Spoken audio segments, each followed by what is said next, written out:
디모데후서 1장 1절에서 2절 말씀을 근거로 은혜와 긍휼과 평강이라는 제목으로 하나님 말씀 증거하겠습니다. 진리 안에 거하라 디모데 전후서 강의 23번째 시간입니다. 오늘부터 디모데 후서 말씀으로 하나님의 은혜를 나누기 원합니다. 디모데 후서 말씀은 굉장한 큰 의미가 있죠.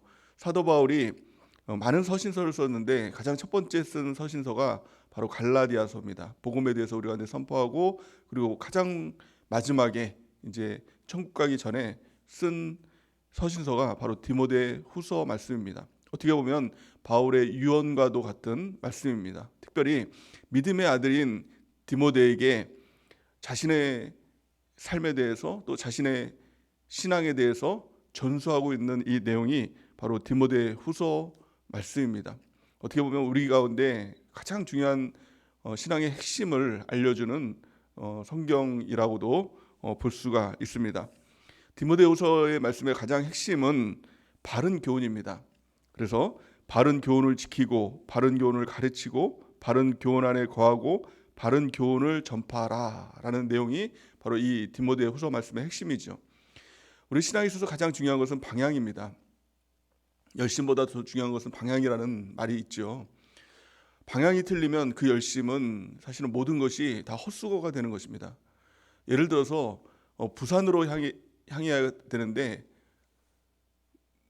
만약에 그 반대 방향으로 평양으로 가는 그런 길로 열심히 달려간다고 하면 그 열심히 한 만큼 그것이 헛수고가 되는 것이고 물거품이 되는 것입니다. 우리 신앙도 마찬가지죠. 어디에 방향을 두고 있는가가 매우 중요합니다.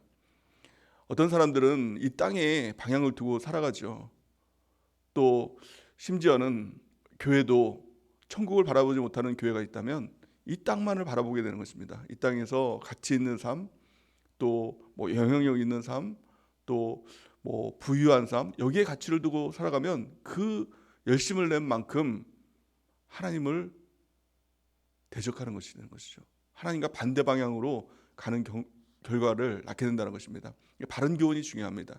우리 교회를 통해서, 또 성경을 통해서, 또 설교 말씀을 통해서 우리가 바른 교훈을 깨닫는 은혜가 있기를 바랍니다. 그래서 무엇보다도 중요한 것은 말씀이죠. 하나님께서는 이 말씀을 통해서 모든 것을 주셨습니다. 신앙생활을 어떻게 해야 될지, 또 우리의 방향이 어딘지, 영원한 천국인지 이 땅인지, 그 답을 성경을 통해서 주셨다는 겁니다. 그러니까 성경을 읽고, 성경을 묵상하고, 성경대로 지켜 행하는 삶을 살아갈 때 바른 교훈 안에 거하게 될 줄을 믿습니다. 또한 오늘 1절 말씀에 보니까 사도 바울이 자신의 사도권에 대해서 이야기를 합니다. 이 당시 때 사도 바울은 이 사도권에 대한 문제가 있었다는 겁니다. 사도들은, 12사도들은 예수님께 직접 컨택을 받고 예수님께 직접 양육을 받았기 때문에 사도권에 대해서 태클 거는 사람들이 없었죠. 근데 사도 바울은 직접 예수님께 컨택을 받은 것이 아니라 다메섹 도상을 통해서 예수님을 만났다라고 사도 바울이 이야기를 한 거죠. 그러니까 사람들이 사도 바울은 예수님의 12제자가 아니기 때문에 사도가 아니다라는 이런 주장들이 있었다는 겁니다. 근데 그것에 대해서 사도 바울은 이렇게 이야기를 합니다. 1절 말씀에 보니까 하나님의 뜻으로 말미암아 그리스도 예수 안에 있는 생명의 약속대로 그리스도 예수의 사도된 바울은, 이렇게 이야기를 합니다. 사도로 세운 것, 그것에 대한 분명한 이유가 있었다는 것이죠. 분명히 할 이야기가 있었다는 것이죠. 우리도 이 할 이야기를 가지고 있어야 됩니다. 우리가 구원받은 이유, 또 교회 안에서 쓰임받는 이유, 왜? 라고 이렇게 물어보면 그냥 어쩌다 보니까 이렇게 얘기하면 안 된다는 것이죠. 왜 교회를 다니니? 왜 교회에서 그렇게 헌신하니? 라고 이렇게 누군가 물어본다면 분명한 이유와 또 답변을 해줄 수 있어야 된다는 겁니다. 성경은 이렇게 말씀합니다. 베드로전서 3장 15절 우리 같이 한번 읽어보겠습니다. 시작. 너희 마음에 그리스도를 주로 삼아 거룩하게 하고 너희 속에 있는 소망에 관한 이유를 묻는 자에게는 대답할 것을 항상 준비하되 온유와 두려움으로 하고. 아멘. 왜? 라고 이렇게 묻는 질문 앞에 우리는 대답할 말을 준비하고 있어야 된다는 겁니다. 사도 바울은 왜? 라는 말 앞에 오늘 답변을 하고 있는 것이죠. 1절 말씀 보니까 하나님의 뜻으로 말미암아 이렇게 얘기합니다. 하나님의 뜻이 중요한 것입니다. 왜 우리가 우리 교회를 나옵니까? 그것이 하나님의 뜻이라는 겁니다. 우리가 왜 하나님께 쓰임받고 또 봉사하고 또 헌금하고 또 하나님의 일 가운데 나가느냐, 그 모든 신앙생활의 이유, 사실 하나님의 뜻입니다. 내 뜻이 아닙니다. 내 자신에게서 무엇인가를 찾으려고 하니까 대답할 말이 궁핍해지고 자꾸 막 이렇게 말을 만들어내는 것이죠.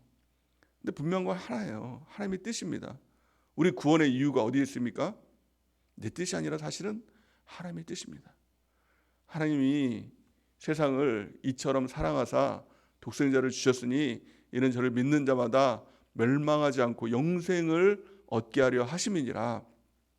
하나님이 계획하시고 하나님이 실행하시고 하나님이 적용하신다. 그것이 성부, 성자, 성령 아닙니까?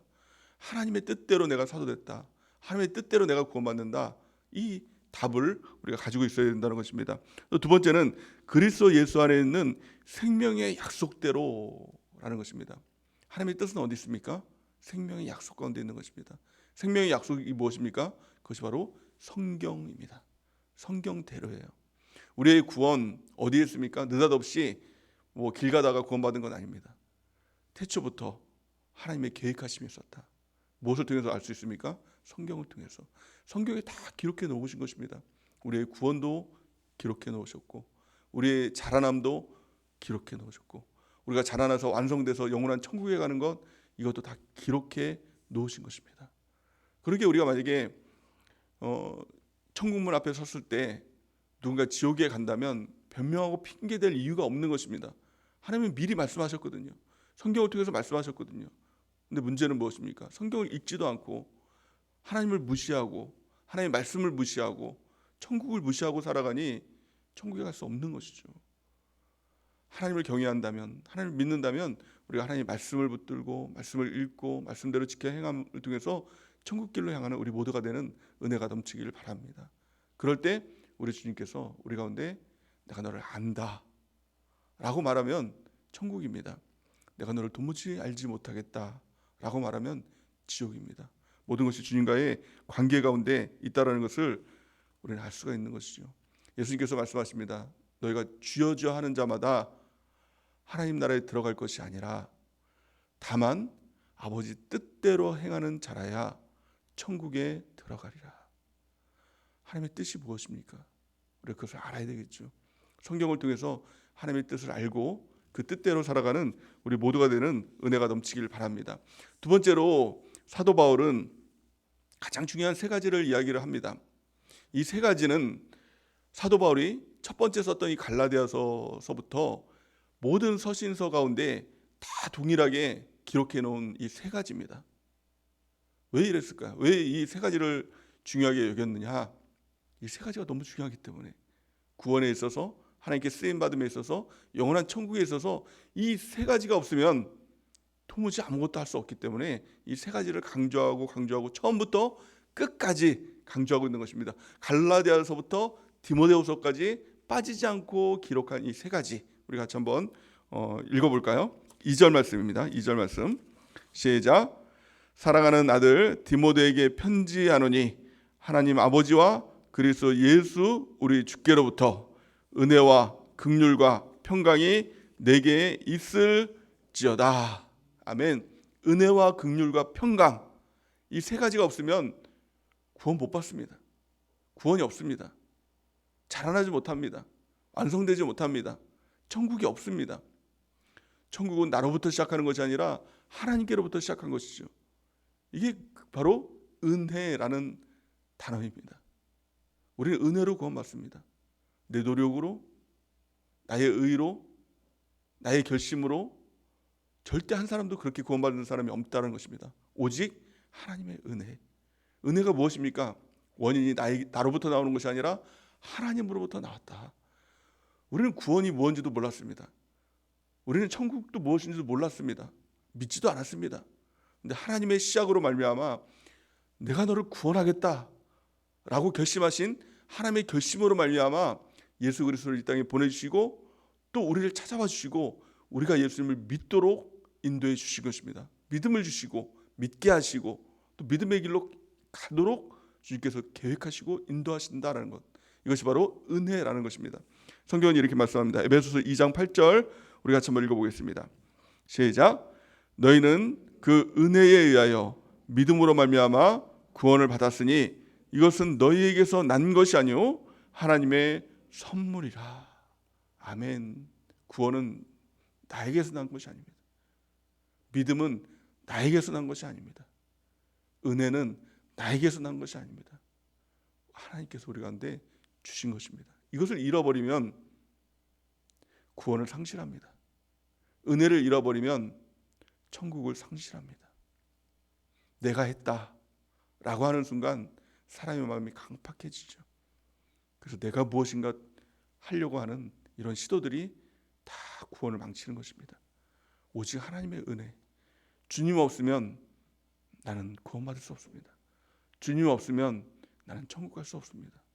주님 없으면 나는 이 자리에 설 수 없습니다. 이 하나님의 은혜, 오늘 이 은혜를 회복하는 귀한 시간 되는 귀한 축복이 있길 바랍니다. 우리 예배드리는 이유가 무엇입니까? 여러분은 왜 이 아침 기도에 나오셨나요? 내가 아침 기도에 나오면 구원받을 수 있을 것 같아서, 내가 아침 기도에 나오면 천국 갈 수 있을 것 같아서? 아닙니다. 오직 주님을 의지하기 위해서. 근데 주님 없으면 살아갈 수 없습니다. 오직 주님의 은혜입니다. 이 고백으로 우리가 주님 앞에 나가는 귀한 축복이 있길 바랍니다. 두 번째는 긍휼입니다. 긍휼이라는 뜻은 스스로 구원할 수 없는 비참한 지경에 놓인 자들에게 대한 하나님의 불쌍히 여기심입니다. 긍휼이라는 것은 불쌍히 여겨주신다는 것이죠. 우리가 왜 구원을 받게 됐습니까? 하나님께서 왜 우리 가운데 은혜를 주셨습니까? 하나님이 우리를 보실 때 불쌍한 거예요. 아유, 천국도 모르고 하나님도 모르고 지옥 갈 운명에 처해져 있는 우리가 불쌍한 거예요. 그 긍휼하심이 곧 사랑인 것이죠. 하나님이 세상을 이처럼 사랑하사 불쌍히 여기사라는 것입니다. 이 긍휼이라는 단어는 아버지가 자녀를 향해 보는 이 시선과 동일한 것이죠. 우리가 자녀를 볼 때, 부모로서 자녀를 볼 때 어떨 때 불쌍하잖아요. 그렇지 않습니까? 그 마음이에요. 아유, 불쌍하다. 내가 도와줘야 되겠다. 함께 해줘야겠다. 이 마음으로 우리 주님께서 우리를 바라보실 때 우리가 은혜와 긍휼 가운데 거하게 된 것입니다. 하나님께서 우리 가운데 주시는 가장 큰 선물, 바로 은혜와 긍휼입니다. 은혜와 긍휼이 없으면 우리는 살아갈 수가 없는 것입니다. 지금 이 순간도 하나님의 은혜와 긍휼 없이는 살아갈 수 있습니까? 없습니다. 오직 주님을 의지하고 주님의 은혜를 바라보고 주님의 긍휼하심을 바라보는 귀한 축복이 있길 바랍니다. 그렇다면 하나님의 은혜와 긍휼은 누구에게 임할 거야? 성경을 보니까 크게 두 가지로 이야기를 하고 있는데요. 가장 첫 번째는 하나님을 경외하는 자입니다. 경외한다는 것은 하나님을 실제로 믿는 거예요. 하나님을 두려워한다는 것은 그냥 막연하게 내가 지옥 가면 어떡하지? 내가 벌 받으면 어떡하지? 이 막연한 두려움이 아니라 주님이 실제로 제 옆에 있는 것입니다. 내 앞에 있는 것입니다. 그것이 바로 경외입니다. 그것을 했던 사람이 바로 다윗이죠. 내가 여호와를 항상 내 앞에 모시며, 시편 16편에 보니까 내가 여호와를 항상 내 앞에 모시며 그가 내 옆에 계심으로 내가 흔들리지 아니하리로다. 실제로 주님을 모시면 두렵습니다. 그 두려움이 아주 무서워 죽겠다 이것이 아닌 것이죠. 그를 경외하고 존경하고 또 사랑하는 마음, 이것이 바로 경외인 것입니다. 항상 주님을 내 앞에 모시며 살아갈 때 우리가 주님의 은혜와 긍휼 가운데 갈 수 있는 것입니다. 시편 103편 13절에서 14절 우리 같이 한번 읽어보겠습니다. 시작. 아버지가 자식을 긍휼히 여긴같이 여호와께서는 자기를 경외하는 자를 긍휼히 여기시나니 이는 그가 우리의 체질을 아시며 우리가 단지 먼지뿐임을 기억하심이로다. 아멘. 이게 너무나 감사한 것입니다. 우리의 체질을 아시는 하나님. 우리의 체질이 무엇입니까? 우리는 단지 먼지뿐입니다. 아브라함이 하나님 앞에 나갈 때 고백을 합니다. 하나님, 내가 먼지뿐입니다. 티끌과 같은 존재입니다. 이 고백을 가지고 주님 앞에 나갈 때 우리 주님께서 우리를 긍휼히 여기신다, 불쌍히 여기시고 은혜를 베풀어 주신다라는 것입니다. 오늘 이 아침 기도회가 마치면 우리가 기도할 것이잖아요. 기도하잖아요. 그렇죠? 기도할 때 이 고백을 가지고 주님 앞에 기도하며 나가는 은혜가 있길 바랍니다. 하나님, 나는 먼지뿐입니다. 주님 앞에서 나는 아무것도 아닙니다. 오직 주님의 은혜로, 하나님의 긍휼하심으로 나를 새롭게 하여 주옵소서. 이렇게 기도하며 나갈 때 우리 주님께서 우리를 은혜를 부어주시고 긍휼히 여겨주셔서 우리를 새롭게 하시고 또 능력으로 충만케 하시는 귀한 축복이 있게 될 줄을 믿습니다. 두 번째, 하나님의 은혜와 긍휼을 받는 사람의 특징을 보면 내 안에 그 은혜가 있는 것입니다. 또 내 안에 그 긍휼함이 있는 것입니다. 하나님의 긍휼하심이 임하면 하나님의 시선으로 다른 사람을 바라볼 수가 있게 되는 것이죠. 다른 사람을 보면서 불쌍하다라는 마음이 들어요. 예수님을 믿지 않는 사람을 보면서 정말 불쌍하잖아요. 예수님을 모르고 그 끝이 지옥인데 참 불쌍하잖아요. 사실 그를 만든 사람이 누굽니까? 믿지 않는 사람들을 만든 사람들이 누구죠? 마귀가 만들었습니까? 아니에요. 하나님이 만드셨어요. 다 하나님이 만든 피조물이에요. 근데 그걸 모르고, 그 주인이 하나님인 것을 모르고 마귀에게 종살이 하다가 지옥 가는 그 운명이 참 불쌍하잖아요. 그 긍휼하심을 가지고 그에게 전도하는 것입니다. 복음을 증거하는 것이죠. 또 우리 지체들을 보면 어때요? 그 지체들을 보면서 사랑한다는 마음은 불쌍히 여기는 마음을 갖는 것입니다. 불쌍하잖아요.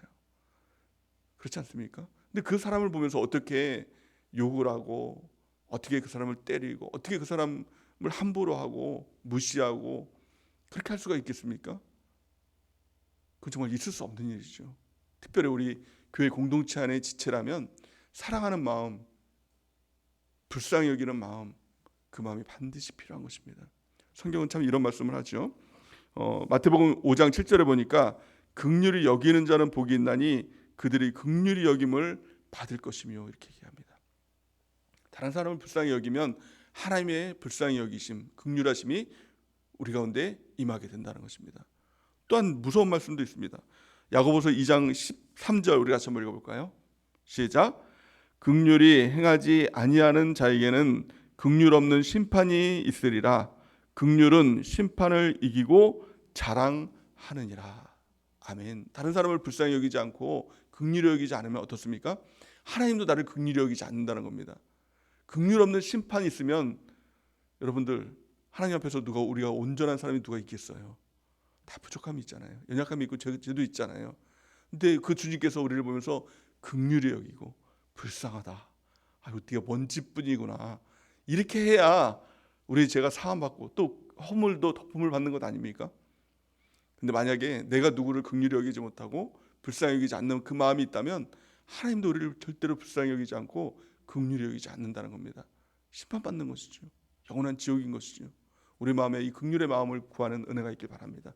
그래서 하나님의 마음을 가지고 우리 남편을 보면서도, 아내를 보면서도, 자녀를 보면서도, 또 우리 셀 지체를 보면서도, 또 더 나아가서는 믿지 않는 사람들을 보면서도 불쌍하다, 긍휼히 여기는 그 마음으로 사랑하는 우리 모두가 되는 은혜가 넘치길 바랍니다.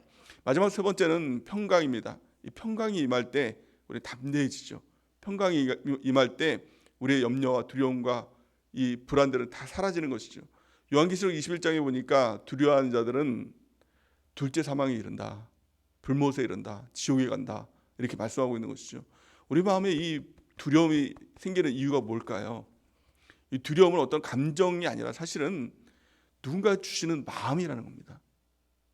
성경에 보니까 두려워하는 마음은 하나님이 주시는 마음이 아니요, 이렇게 말씀하죠. 두려운 마음은요, 정확히 얘기하면 마귀가 주는 마음입니다. 불안하고 염려 있고 두려워하고, 이 마음은 상황으로부터, 환경으로부터, 사람으로부터 생겨나는 마음이 아니라 마귀가 주는 마음이라는 겁니다. 하나님이 주시는 마음이 무엇입니까? 평강입니다. 오늘 이 아침에 여러분들에게 하나님의 평강이 임하기를 예수님의 이름으로 축원해 드립니다. 이 평강이 어떻게 임합니까? 은혜와 긍휼이 있을 때. 하나님의 은혜가 있고 긍휼이 있으면 평강이 임합니다. 하나님의 평강이 임하면 상황이 어떠하든지, 환경이 어떠하든지, 주변 사람들이 나를 어떻게 대하든지 상관없습니다. 평안합니다. 그래서 다윗이 그렇게 얘기하잖아요. 천만인이 나를 둘러친다 할지라도 내가 두려워하지 아니하리로다, 이렇게 고백을 하죠. 광야 생활 가운데, 아무것도 없는 척박한 이 광야 생활 가운데 다윗은 고백하잖아요. 여호와는 나의 목자이시니 내가 부족함이 없으리로다. 이게 평강입니다. 여러분들에게 그 하나님의 평강이 임하는 귀한 축복이 있길 바랍니다. 평강이 없는 사람은 항상 핑계를 댑니다. 그 일 때문에, 저 사람 때문에, 내 환경 때문에 자꾸 핑계를 대죠. 우리는 오직 하나님으로부터 오는 평강함이 있어야 승리하는 삶을 살아갑니다. 흔들리지 않는 삶을 살아가게 될 줄을 믿습니다. 이 하나님의 은혜와 긍휼을 통해서 또 하나님의 평강이 임하는 우리 모두가 되는 은혜가 넘치길 바랍니다. 이 평강은요, 관계의 측면입니다. 원어적으로 보면 이 평강이라는 뜻이 어떤 뜻이냐면, 사람이 둘이 싸우잖아요. 싸우면 마음이 평안할 사람이 누가 있습니까? 불안하죠.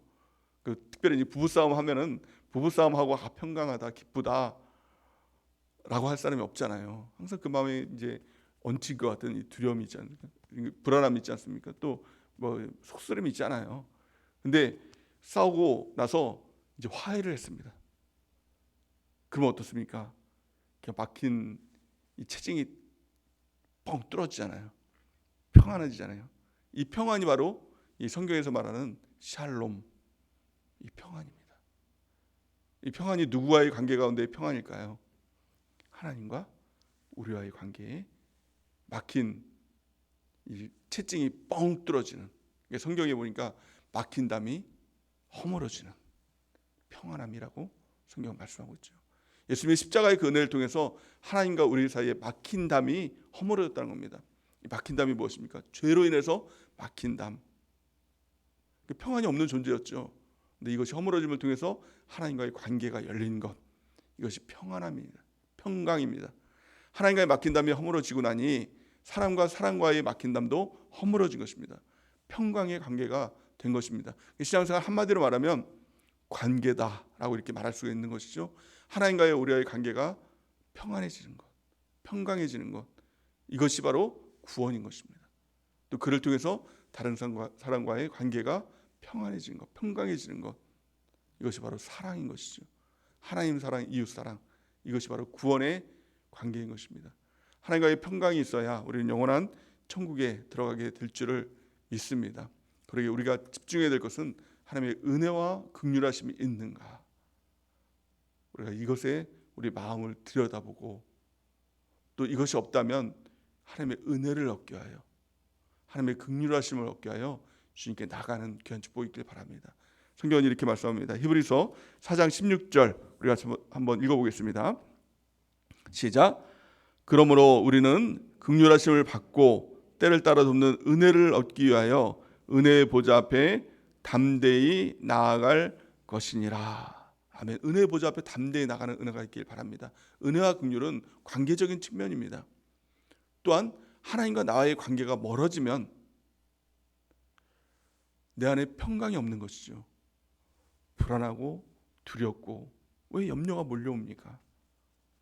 이것은 하나님과의 관계가 어떠냐, 이걸 점검해 봐야 한다는 겁니다. 그리고 하나님의 은혜를 얻게 하여, 긍휼하심을 얻게 하여 은혜의 보좌 앞에 담대히 나가야 한다. 오늘 본문에 보니까 이렇게 말씀하고 있죠. 사랑하는 아들 디모데에게 편지하노니 하나님 아버지와 그리스도 예수 우리 주께로부터 은혜와 긍휼과 평강이 내게 있을지어다, 이렇게 말씀합니다. 하나님 아버지와 그리스도 예수 우리 주께로부터, 오직 주님께로부터 오는 것입니다. 우리 주님 안에 거하고 또 주님 앞에 더 가까이 나가는 우리 모두가 되는 은혜가 넘치길 바랍니다. 은혜의 보좌가 있습니다. 그것이 바로 예배의 터전이죠. 주님께서 계신 곳, 두세 사람이 내 이름으로 모인 곳, 바로 은혜의 보좌, 예배 앞에 우리가 담대히 나가는 귀한 축복이길 바랍니다. 또 하나님의 은혜를 구하고 긍휼을 구하고 평강을 구할 때 우리 아버지께서, 가장 좋으신 우리 아버지께서 우리에게 은혜를 베풀어 주시고 긍휼을 여겨 주시고 또 평강으로 우리 마음을 지켜주게 될 줄을 믿습니다. 이 자리가 바로 은혜의 보좌입니다. 우리 주님 앞에 가까이 나가는, 담대히 나가는 우리 모두가 되는 은혜가 넘치기를 예수님의 이름으로 간절히 축원해 드립니다. 이 시간 우리 하나님 앞에 기도